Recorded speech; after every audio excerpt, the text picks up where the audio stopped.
Tonight is a taste of Charleston, South Carolina, shrimp and grits in a tomato beurre blanc sauce with white cheddar cheese topped with scallions. It's going to be delicious, so stick around and we'll show you how we make it.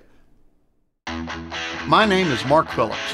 I've been in the food and beverage business for over 30 years. Throughout my career, I've had the opportunity to be in over 10,000 kitchens around the world.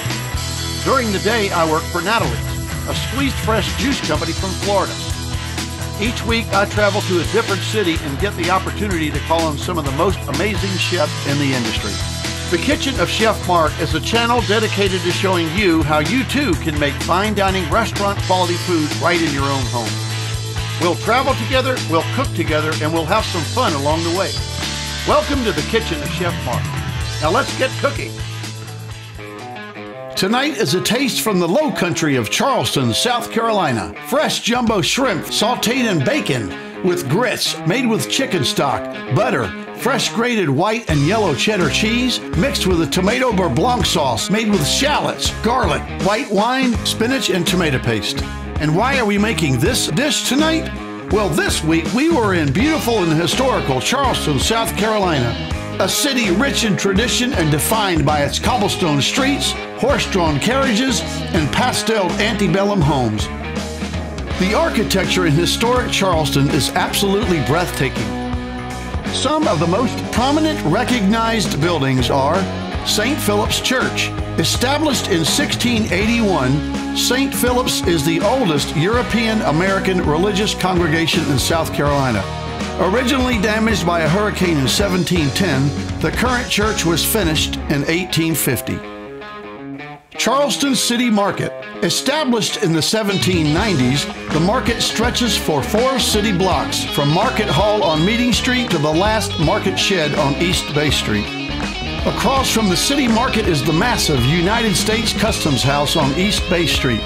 Built from granite, limestone, and marble, construction began in 1852 and was finally completed in 1879. Consequently, this is where my father worked in the 1970s. He was a customs inspector there. A few blocks down from the Customs House are the homes on East Battery. Some of Charleston's biggest and most impressive homes were built there. It's been said that at the start of the Civil War in 1861, the residents would sit on their porches to watch the cannon fire and explosions on nearby Fort Sumter. Around the corner from East Battery is South Battery. The Battery is famous for its stately, grand antebellum homes. It's pure Charleston architecture at its finest.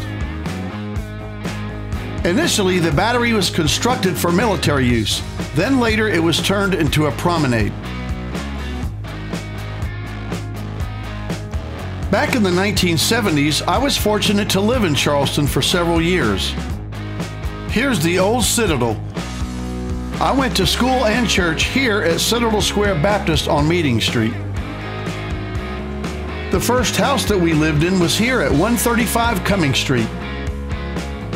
My father bought this house for $25,000 in 1974 and sold it a year later for $50,000. Today it's worth over $1.2 million. There's nothing quite like the beauty and elegance of this charming city. And there's nothing like the food that you'll find here too. Charleston is famous for many southern dishes, and that's why tonight we're making a South Carolina favorite, shrimp and grits. We're going to visit my friend Keith Pitts on James Island. Keith and I met at 6th grade at Citadel Square, and we've been friends ever since. Keith was gracious enough to host our dinner tonight and to be the sous chef for tonight's meal.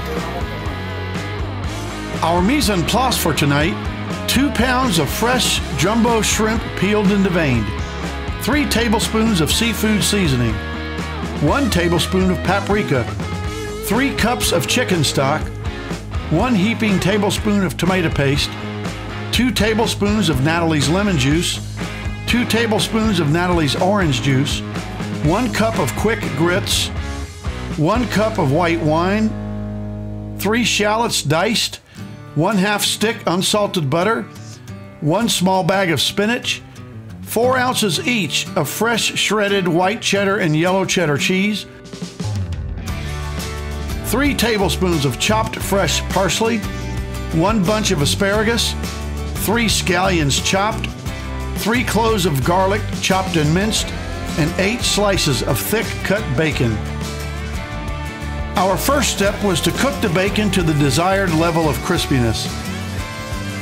And then we cut the bacon into pieces on our cutting board. Next, we put our asparagus onto a cookie sheet and placed it into a 385-degree oven for 10 minutes.